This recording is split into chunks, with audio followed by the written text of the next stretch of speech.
Welcome to Project First Line, Infection Control Concepts and Actions for Healthcare Settings. General Concepts of Ventilation. Let's take a moment to review the agenda for today's presentation. Our agenda outlines the key topics we'll be covering, providing a roadmap for our session. We'll start by exploring the fundamentals of airborne infectious diseases, then delve into strategies for ventilation and infection control in healthcare settings. Next, we'll discuss the importance of filtration systems and portable air cleaners, followed by practical tips for optimizing ventilation. We'll also examine special ventilation areas and the benefits of positive versus negative air pressure rooms. Finally, we'll conclude with a summary of key takeaways. Let's dive into our first topic. Today, we're diving into the realm of airborne infectious diseases and infection control actions to help prevent spread within healthcare settings. Before we explore specific challenges and strategies, let's establish a foundational understanding of how these diseases manifest and spread. We'll begin with a brief overview of how germs spread through the air and the diseases those germs can cause. How airborne infectious diseases make you sick. Airborne infectious diseases are illnesses caused by germs that can travel through the air, typically when an infected person coughs, sneezes, or even talks. You may be familiar with some of these types of diseases, like tuberculosis and measles. Airborne diseases are a major concern in healthcare facilities, where they can quickly spread and impact patients, staff, and visitors. These illnesses are caused by pathogens or germs, tiny harmful organisms that can hang in the air, potentially spreading diseases over time and distance. Airborne diseases originate from germs in people, environments, or surfaces. Let's unpack this. We'll start with the source, or the origin, of airborne infections. These diseases begin with the release of germs into the air, often from a person who is infected. Sometimes they can originate from environmental sources or surfaces, such as medical equipment. Next is the reservoir. Airborne diseases can range from infected individuals and contaminated surfaces to environmental sources and some animals. These germs travel via pathways. The pathway is how germs make their way into healthcare settings through various means. People moving in and out, air currents, water, or contaminated equipment like HVAC systems. Each of these can act as a vehicle, transporting germs and increasing the risk of infection, especially indoors. Next is spread. In the confined space of a healthcare setting, germs find ideal conditions to multiply. Once they're airborne, these pathogens can spread, posing a risk to everyone in the facility. Over time, these pathogens can turn into sources of infection themselves, contributing to the cycle of disease within healthcare environments. Understanding how airborne diseases spread is key to preventing them. This knowledge helps us take the right steps to protect everyone in healthcare settings. Now, let's delve into specific infection control strategies to combat these diseases. Knowing where germs live and how they spread helps you to recognize risk. Infection control actions at any one of the key points we've discussed can stop germs from spreading and causing infection. To make decisions about infection control, it's important to think about where the germs are, which reservoir or reservoirs you are dealing with, and how the germs might get somewhere else, the pathway. Then, you can recognize the risk for germ spread to happen and do something about it. How airborne particles spread. Let's delve a bit deeper into why understanding direct and indirect spread matters so much. The way viruses and bacteria move through the air isn't just random. It depends on their characteristics, like size and how long they can stay in the air. Depending on these traits, some germs can travel just a short distance, while others can go farther and still be able to infect someone. This is where airborne isolation comes into play. It's a strategy we use in healthcare when we know a virus or bacterium can travel long distances and remain infectious. By isolating the air in a particular space, we can prevent these pathogens from reaching and infecting more people. Understanding the specifics of how different pathogens spread helps us tailor our infection control measures more effectively. For example, if we're dealing with a germ known to travel far, like the measles virus, we need to be extra cautious with our isolation practices. This is why it's crucial for healthcare professionals to know whether a disease spreads directly or indirectly and how far it can go, ensuring they choose the right precautions to keep everyone safe. This chart highlights airborne diseases, breaking them down into three categories: fungi, bacteria, and viruses, all of which are pivotal to understand in healthcare settings. Starting with fungi, we often find species like Aspergillus floating through the air in hospitals, which can pose a risk to patients. Occasionally, less common fungi like Acremonium or Fusarium show up, which are not the usual suspects but still important to be aware of. Moving on to bacteria, airborne bacterial diseases are also a concern in these environments. For instance, Mycobacterium tuberculosis, the bacterium responsible for tuberculosis, can spread through the air, as can Staphylococcus aureus, known for causing various infections. Now, let's talk about viruses. Viruses like the measles virus and the influenza virus are well known for their ability to spread through the air. Sometimes we encounter less typical viral strains, which reminds us of the diversity and adaptability of these pathogens. It's also worth noting that some pathogens, not typically found in healthcare settings, are known to be airborne outside, like certain fungi and bacteria found in natural environments. Understanding the way these pathogens spread is crucial for preventing airborne diseases in healthcare facilities. By being aware of these various agents, healthcare workers can implement effective strategies to reduce the risk of transmission and protect both patients and themselves. Next, we'll dive into specific prevention measures that can help manage these risks, ensuring a safer environment for everyone in healthcare settings. Now that we've looked at how diseases spread and the germs involved, let's talk about how we can stop them in healthcare settings. Controlling airborne diseases in healthcare is crucial. We have several key strategies to implement infection control. First up, source control. Think of this as cutting off the problem at its source. This could mean isolating patients who are sick so they don't spread germs to others, or ensuring that medical waste is disposed of correctly. Next, we have personal protective equipment, or PPE. This is our armor against germs.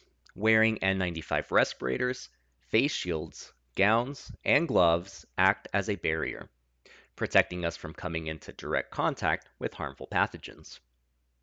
Then, there are isolation measures. Similar to source control, this strategy involves separating those who are ill from those who are not to prevent the spread of infections. Think of it as creating a safe bubble around healthy individuals.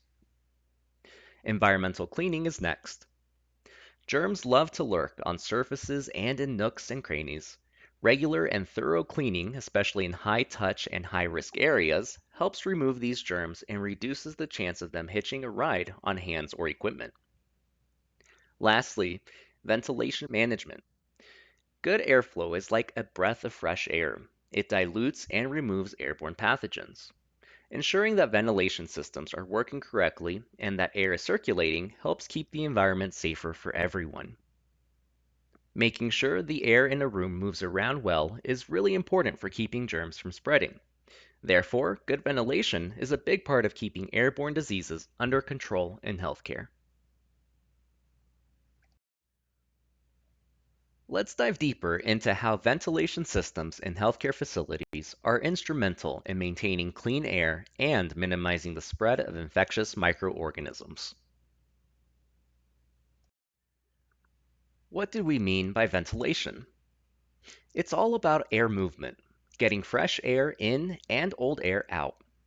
This isn't just for comfort, it's crucial for reducing the spread of germs, particularly in places like hospitals and clinics. Now, why is this a big deal in healthcare? Well, effective ventilation helps clear out unwanted particles such as viruses and bacteria from the air. This is key to preventing infections and keeping both patients and staff safe. How does ventilation work in the healthcare setting? It's designed to continuously replace stale, potentially contaminated indoor air with clean, outdoor air. This cycle is essential for maintaining a healthy environment inside healthcare facilities. Let's take a moment to visually understand the impact of ventilation. On the screen, you'll see two contrasting images. First is image 1 on the left, showing poor ventilation. Imagine being in a room where the air does not move much. When air stays still, germs have nowhere to go, so they just hang around longer, increasing the risk of spreading illnesses. Think about this in a hospital room. It's not ideal.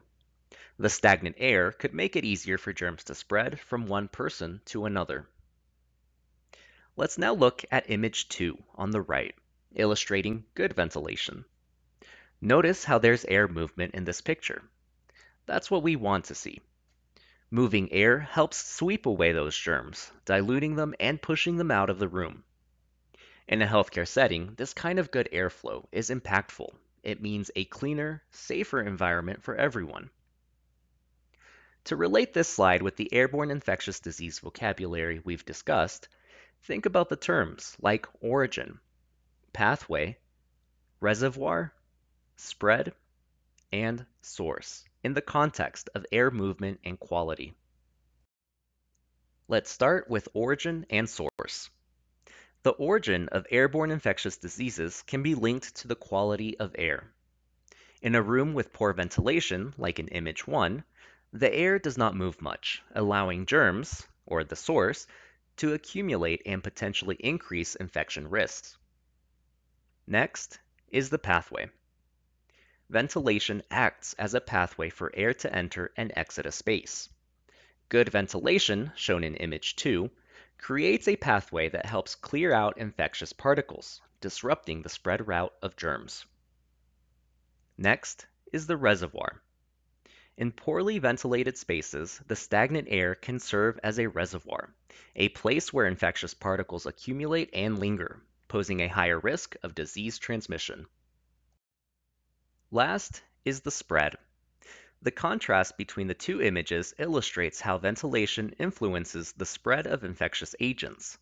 Stagnant air allows germs to spread more easily within the space, while moving air helps reduce their concentration and potential for infection. By understanding these connections, we can see how crucial proper ventilation is in controlling the spread of airborne diseases in healthcare settings and beyond. Good ventilation disrupts the pathway of germs, reduces their reservoir, and limits their spread, contributing to a safer environment for everyone.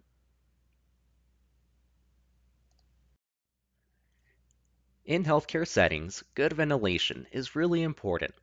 It helps remove air that contains things that we do not want to breathe in, like small particles that can contain a virus.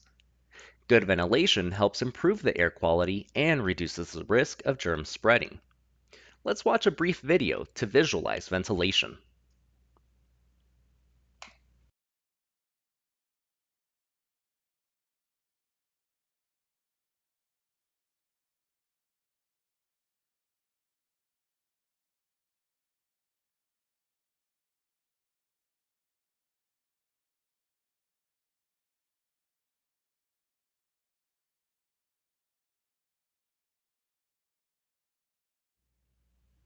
As we can see from the video, when there is no ventilation in a room, the respiratory droplets that a person breathes out will spread into the space because they do not have anywhere else to go.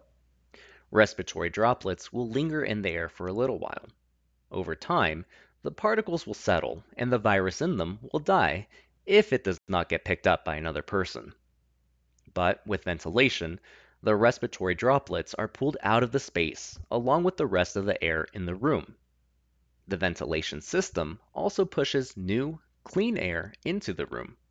Eventually, the room will have entirely clean air. When that happens, the room is considered cleared.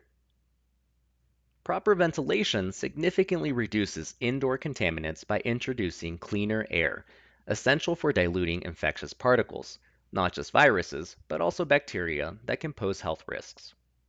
In healthcare, effective ventilation ensures that airborne pathogens are minimized, protecting both patients and healthcare professionals.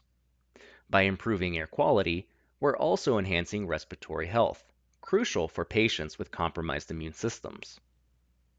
Consider how ventilation supports infection control. Most patients are already vulnerable, having to receive health care. Well-designed airflow systems are vital to prevent the spread of infections. It's about creating an environment where the risk of transmitting diseases through the air is significantly reduced, ensuring safer spaces for healing and healthcare delivery. Let's briefly explore how ventilation plays a crucial role in healthcare settings, focusing on its design and function. In hospitals, ventilation systems are engineered to ensure a steady flow of clean air, crucial for patient rooms, operating theaters, and isolation wards. They achieve this by constantly replacing stale indoor air with fresh outdoor air, while high-efficiency filters, like HEPA filters, trap tiny, harmful particles. Additionally, the airflow is strategically directed to prevent contaminants from spreading, creating clean and contaminated zones. This meticulous air management helps minimize infection risks, providing a safer environment for both patients and healthcare professionals. Regular maintenance is key to keeping these systems effective, ensuring they continuously protect against airborne infections. If you are interested in understanding the ins and outs of ventilation, or if you are in charge of engineering controls that affect ventilation, we recommend reviewing our presentation on advanced concepts for ventilation in healthcare. There are a lot of variables to take into consideration for determining the appropriate air changes per hour required for your facility. This is managed by facilities and engineering in most cases, but we want everyone to have a simple understanding of the requirements for environmental air handling. As you'll see in the chart on screen, time plays a big role in improving ventilation and removing contaminants. This is important to understand as certain rooms may require more time for airborne contaminant removal before placing another patient in the room. For context, the highlighted rows are the most commonly used air changes per hour for patient care areas, with patient rooms at a minimum of 6 air changes per hour and an airborne infection isolation room at 12 air changes per hour.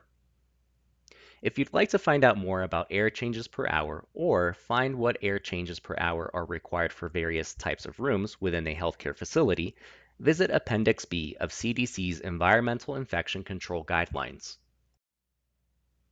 I also encourage you to explore the American Society for Healthcare Engineering Project First Line Suite, which includes a ventilation assessment tool specifically designed for healthcare settings.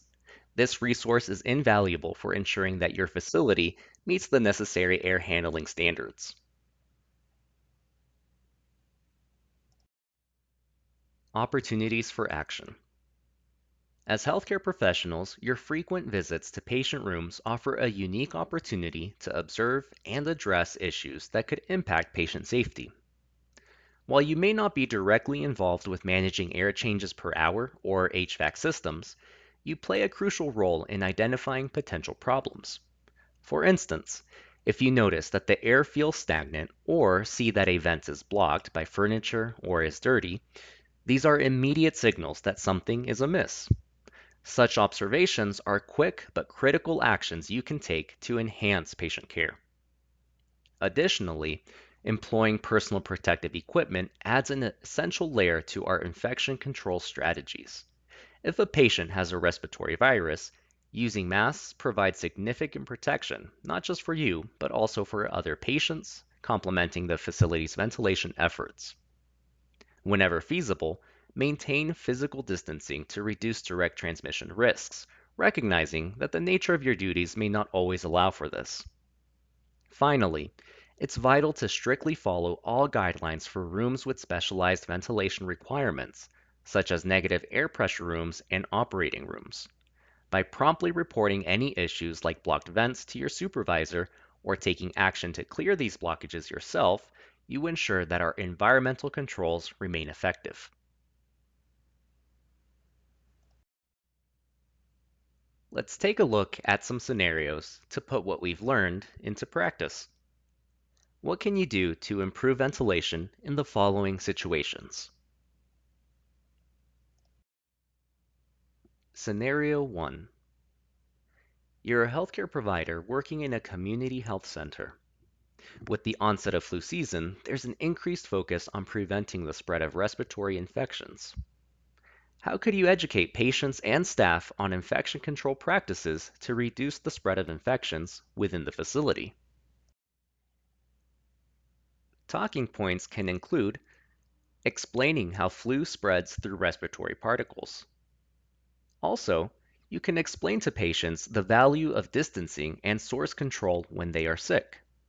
You can also share resources from the CDC on mask wearing. Scenario 2. You're a nurse working in a hospital's intensive care unit. You notice that the ventilation system in one of the patient rooms is not functioning properly, causing the air to feel stagnant. What steps would you take to address this issue to ensure patient safety? To address this problem, contact your charge nurse or supervisor. Also inform them that you need to move the patient to a room that has the appropriate ventilation. You may also consider contacting facilities management. Scenario 3. A clinic's waiting area is often crowded with limited natural ventilation. What strategies can be implemented to improve air quality and reduce the risk of airborne disease transmission in such a space? One strategy is to quickly identify and isolate. If someone is coughing or looks ill, quickly move them to a separate room.